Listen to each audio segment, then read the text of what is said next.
రామ అనే 2 అక్షరాలకి ఈ మహిమ ఉంది, గమనించండి. వాస్తవంగా ఉంది.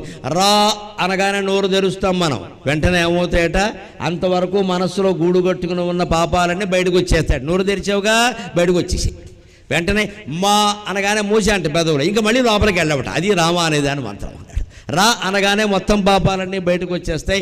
మా అనగానే 2 పెదవులు కదిపితే కానీ మా రాదు కదా, మా అని మూసావు కదా, ఇక లోపలికి వెళ్ళే అవకాశం లేదయ్యా. పెట్టులో ఏదైనా పాము ఉందంటే దాన్ని బయట బారేసిన తర్వాత ఏదో రకంగా ధైర్యం చేసి పెట్టి మూసేసామనుకోండి, ఇక మళ్ళీ ఆ పాము ఆ పెట్టిలోకి వెళ్ళదు కదా. ఇంకా అలాగే మన పాపాలనే సర్పాలు బయటికి వెళ్ళిపోతాయి. రా అనగానే, మా అనగానే నోరు మూసావు కాబట్టి ఇక మళ్ళీ లోపలికి వెళ్ళే అవకాశం లేదయ్యా. ఇంతకంటే గొప్ప మంత్రం ఎక్కడైనా ఉంటుందా?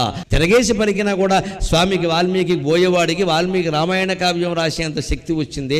సక్రమంగా పలికితే మనకు ఎంత శక్తి వస్తుందండి? ఒక్క రామనామ జపం చేతనే మనం మొత్తం అన్ని రకాల బాధలని నివారించుకోవచ్చు అని చెప్పాడు.